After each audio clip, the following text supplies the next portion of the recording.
I guess I need to bring up a little disclaimer here.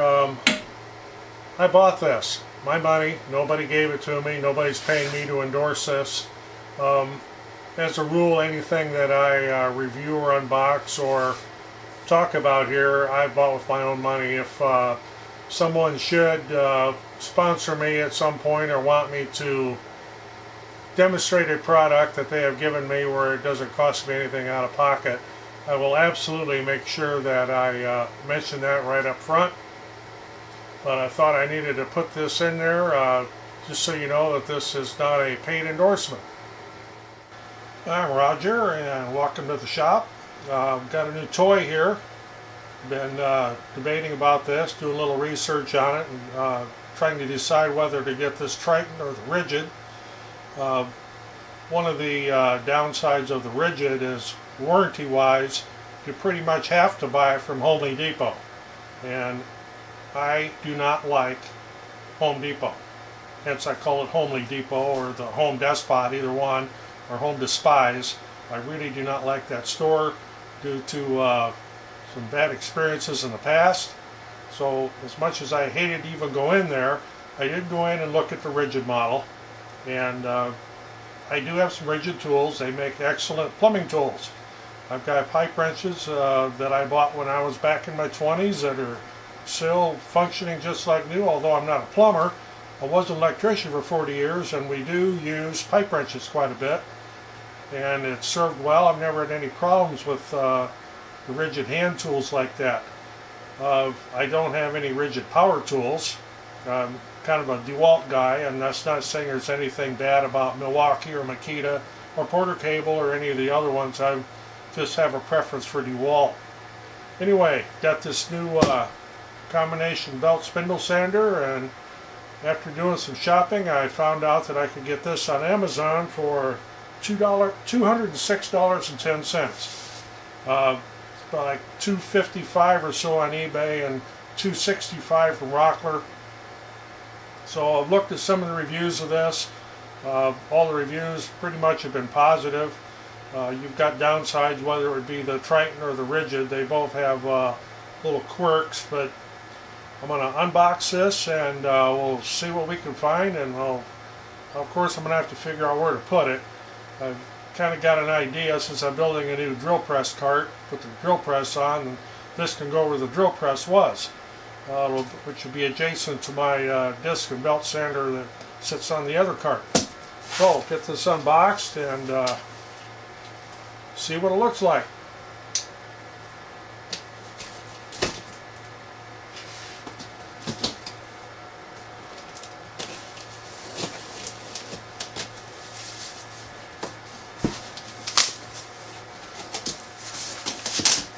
Well, we got styrofoam right off the bat.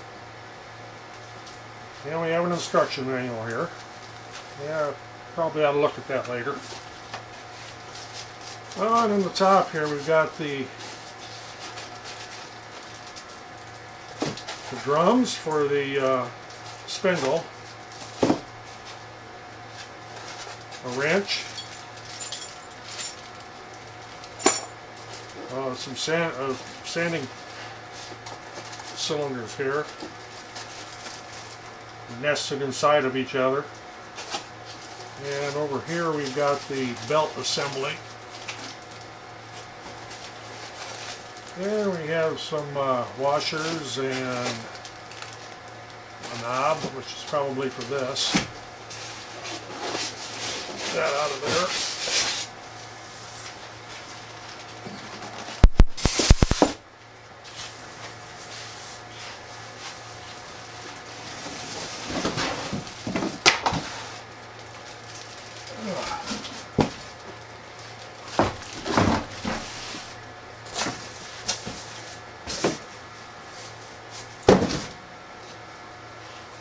Dust collection.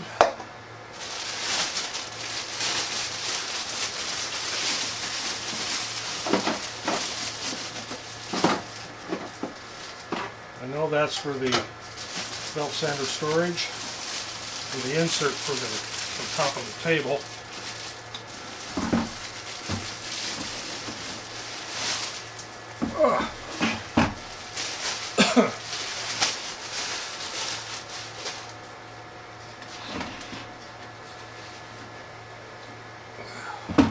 Well, it's not unwieldy heavy. It's not real light either. And this is made out of metal and not plastic, and that's a good thing. So I'll look at doing a little bit of assembly here. I suppose I want to play with the belt portion first.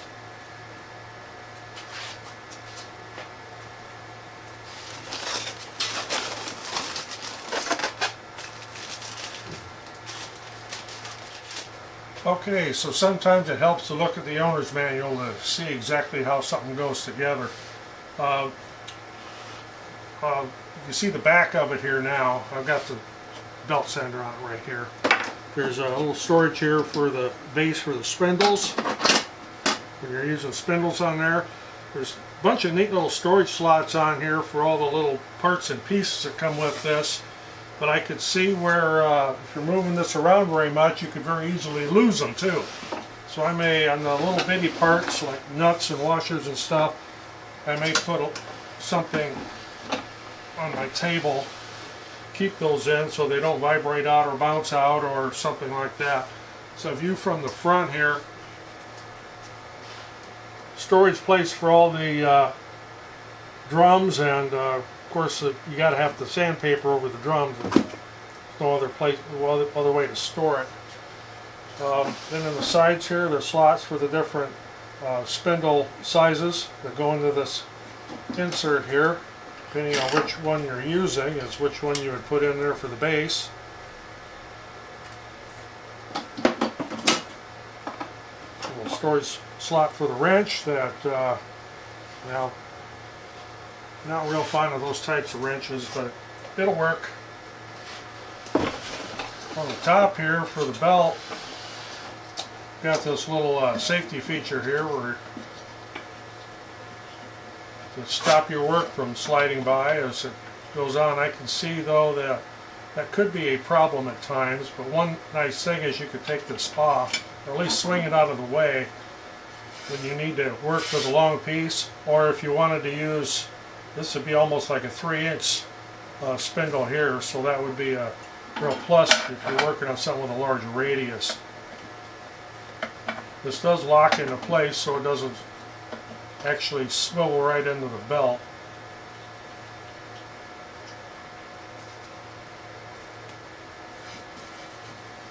Now we get this plugged in here and turn it on.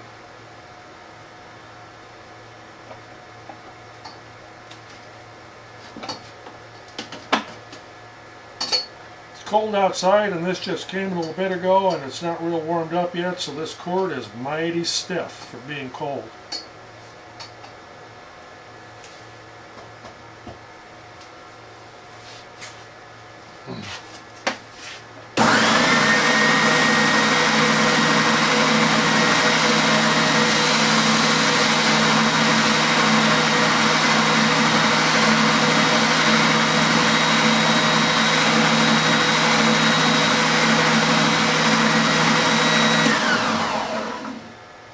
Knob right here is a tracking adjustment to track the belt, and it's very similar to if you have a belt sander, you'll have a tracking adjustment on it.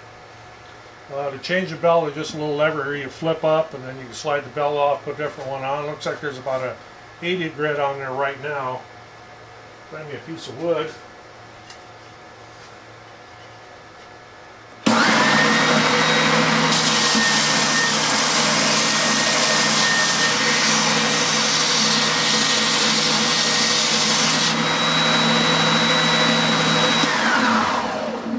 Does exactly what it's supposed to.